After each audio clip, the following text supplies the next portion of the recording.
Kamen Rider shows isn't actually that cool. Meanwhile, Toei realized that most people watching Kamen Rider have, well, grown some body hair by now. So, we need a show that has transformations, monster battles, and isn't suitable for kids. Enter Kamen Rider Amazons, Season 1. The setting: 2 years before the events of Kamen Rider Amazons, the pharmaceutical company Nojama Pharmacy was researching and developing a type of artificial life form called Amazon cells. These cells created the Amazons, creatures that look human but carry a dangerous instinct. An overwhelming hunger that can only be sated by protein. And you know the fastest way to get protein, right? But because of one epic screw-up, around 4,000 Amazons were accidentally released into the city after a lab accident at Nojama. Meaning now, when you go outside, anyone, whether it's a kind old man or a cute young girl, could actually be a monster waiting to eat you. Basically, zombies, but with costumes. Don't worry though, normal Amazons can actually live peacefully with humans. They can even go vegetarian, or more precisely, eat meat, just not human meat. To suppress their instinct to hunt humans, Nojama gave them a special drug, administered through wrist devices worn by the Amazons. The catch?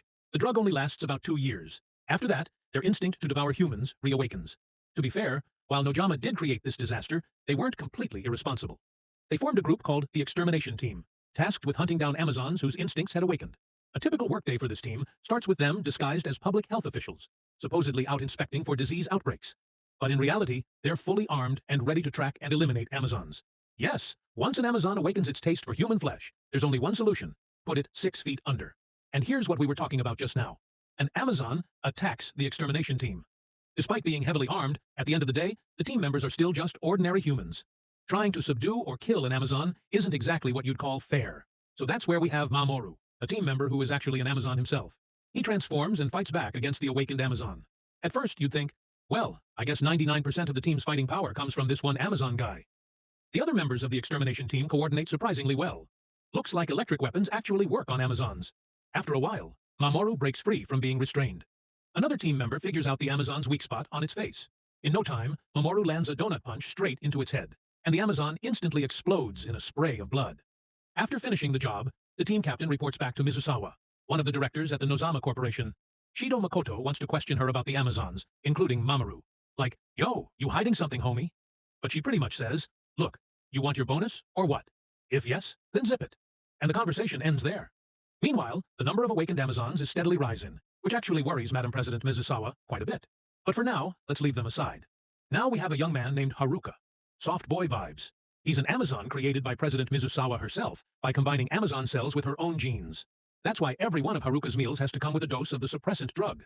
Because he's basically one of her oops science projects, he's been raised kind of like a protected animal, barely allowed outside to even touch grass. So, we also have Mizuki, Mizusawa's biological daughter, who comes to keep Haruka company and talk with him. But Mizusawa herself doesn't like that idea much, and reminds Haruka to take his medicine regularly. Haruka politely nods along. Yes, ma'am. Yes, ma'am. Mizuki tries to question her mom. Like, Mom, what exactly are you hiding, homie? But Mizusawa just pulls the classic. I'm your mother. You're my daughter. So shut the lights and go to bed. That night, Haruka is about to take his usual meds. But honestly, living like this sucks. So he decides not to take them, just to see what happens. And sure enough, something starts to change inside him.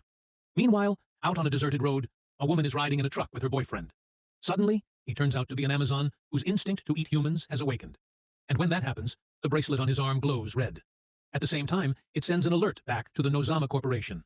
The Extermination Team receives the coordinates of the newly awakened Amazon. At the same time, Haruka is still tripping from the effects of not taking his meds.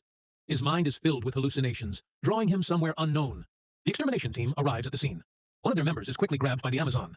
Mamoru immediately transforms into his Amazon form and gives chase. And then, suddenly, another Amazon appears, dropping right into their path to block them. The bespectacled dude from the Extermination Team starts running. On the truck, chasing after the teammate who got dragged away by the spider Amazon, our glasses guy grabs his gun and fires at the Amazon. But since he's alone, he can't really handle it. Other team members quickly arrive to back him up. Meanwhile, the guy who got dragged off earlier accidentally reveals something on his left arm. He's also wearing a bracelet. Turns out he's an Amazon too. And during the scuffle, he awakened, transforming into a dragonfly Amazon. We still don't know if he's going to turn on his own team or not, but for now, he charges in and fights the spider Amazon. While that's happening, somehow Haruka ends up being dragged to the scene too. Every faction is now completely mixed up and chaotic, when suddenly, some random guy shows up. He cracks open a living egg, slurps it down like it's delicious, and transforms on the spot. Pretty wild, right? But this guy uses a belt to transform.